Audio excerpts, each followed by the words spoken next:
Okay, I got a phone call right before I started, so we'll have to take a few minutes and regroup. And it was a little disconcerting, but now we've kind of figured it out. I think we're going to get it figured out. We're going to work hard at it. And so it's a tough world. Work hard at it. There we go. Got sound.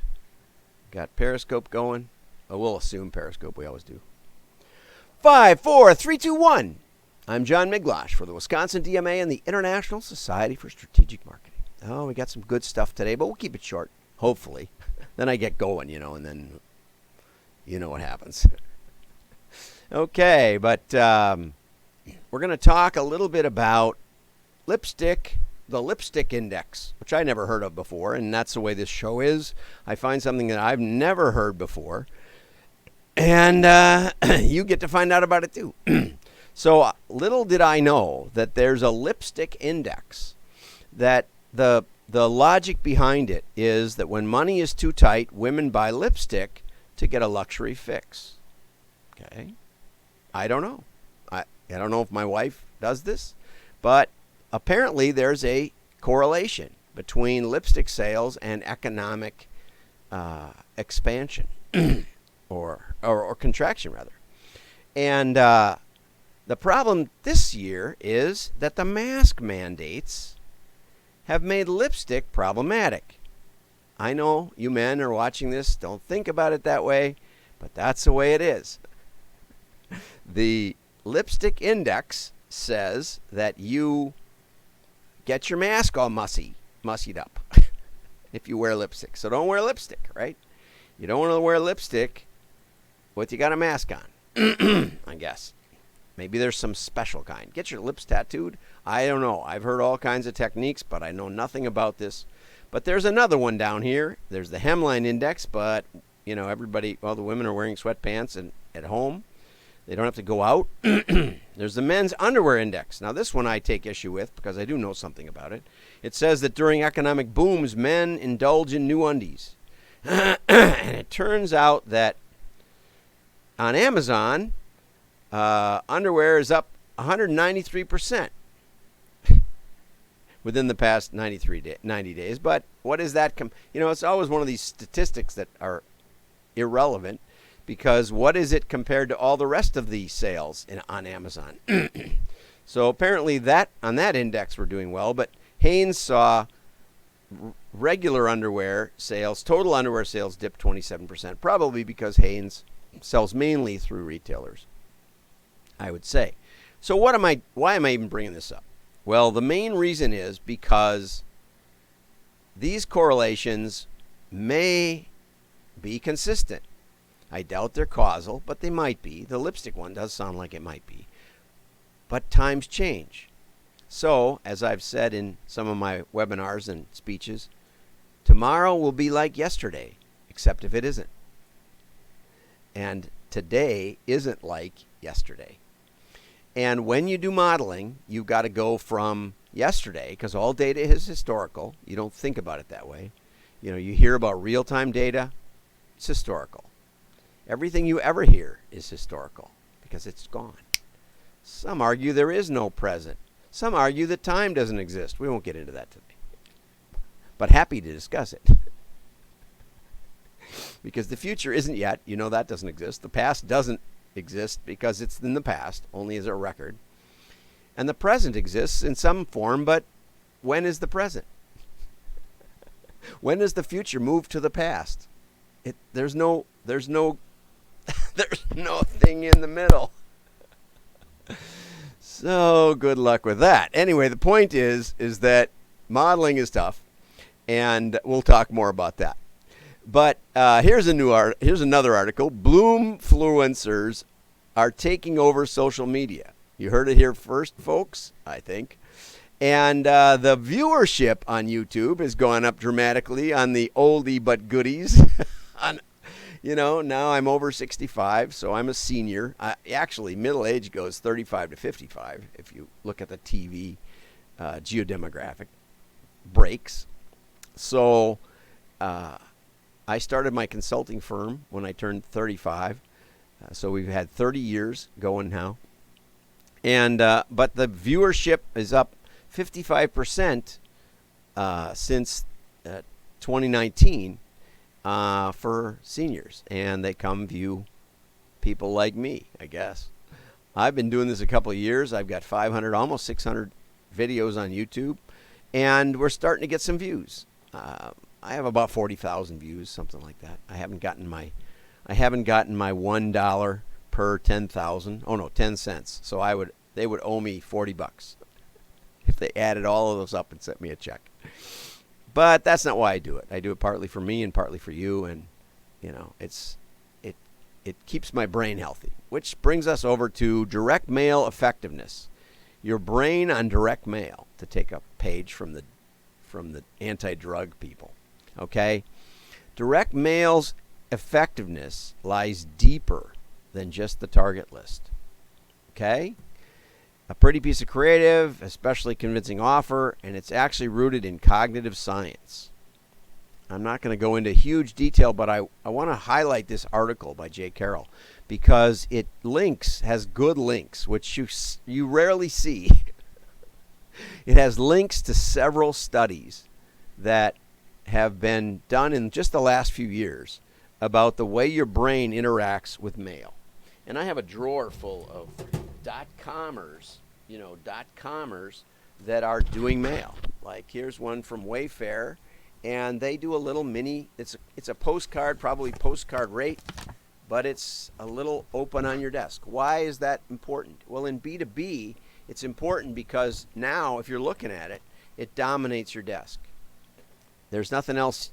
It covers up everything else just by looking at it because it's that big. Okay, so there's some things that mail does. We have 10 times more touch sensors than we have vision sensors.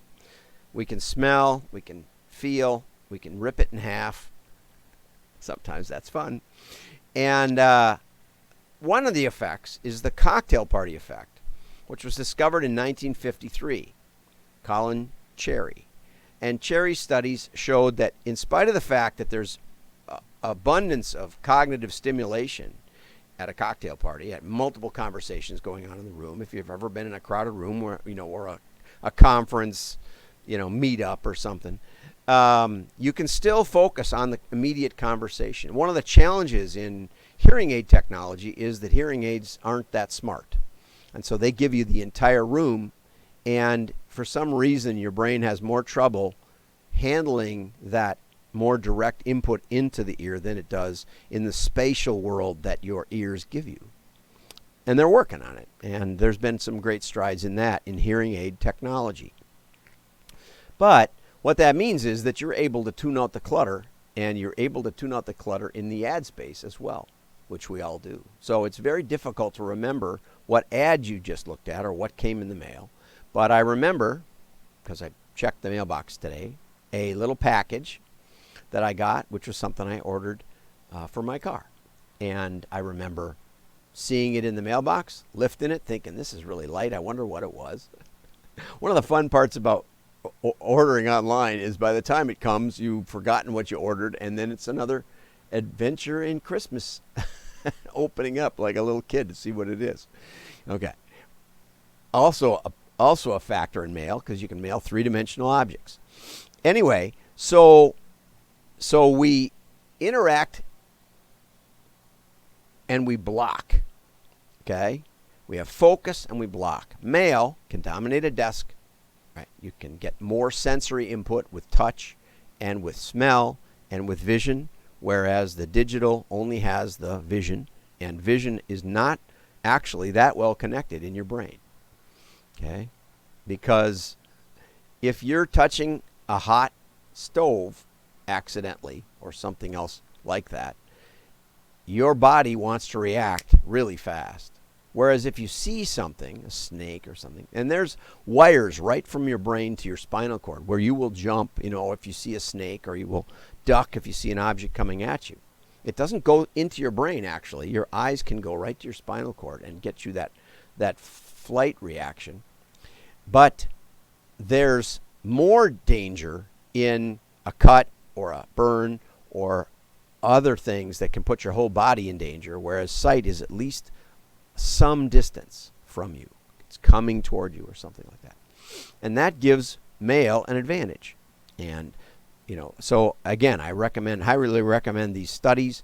The SAPI study was where I got the 10 times more sensor receptors. 84% of online orders originate from physical interactions with catalogs, magazine ads, and direct mail. Amazing, right? We did a study, which I'm going to be touching on my webinar on Wednesday. And if you haven't registered yet, I encourage you down here, wdma.org. Direct Mail Ain't Dead is the name of the webinar. And we'll be talking about a case study. One of my clients had a tremendous web presence, tremendous SEO, and all kinds of other things. But when we actually mapped the buyer behavior, when we actually looked at where buyers were from, they were like at least 85%. I don't remember if we ever actually quantified it, but the vast, vast majority of the buyers and dollars all came from within a few miles of the store. So they thought that because their web buying was increasing, they thought that it was giving them the potential for opening up new geographies that were untouched by the store. The main ones that were outside of that range were destination stores, like Mall of America, where we had customers coming from literally all over America. Hours and hours of driving. In South Dakota, they have Mall of America excursion trips where they rent a bus with a bar and a bathroom, and you sort of drink your way across Middle America and end up at Mall of America and then shop for a while and ride the bus home and sleep or something. And so, we had hotspots way out, 8-hour drives from Mall of America. Okay, but mail gives you a physical presence. And so when we showed them the power of mail, which I'll cover a little bit more in the webinar, then they were able to drive much more traffic to existing stores once they got that flipped around. That the digital was not nearly as proactive, even SEO, as mail. And once we got that turned around, then they were able to drive traffic to the web, use the web to get the visitor ID address, mail them, and then with that mail, invite them to the store. And it just exploded it. And so mail was integral in that integration of digital and physical marketing. And it really took off. It's really great. It's a great case study. So anyway, I highly recommend this article, and I'll put the link in at least my LinkedIn post, if not my YouTube post, by Jay Carroll from Brand United, which is one of the target marketing publications. So have a great day. I'll see you on Wednesday. Don't forget, like and share, register for the webinar on Wednesday. I'm John Miglash. Your friends will know you're smart. Bye-bye.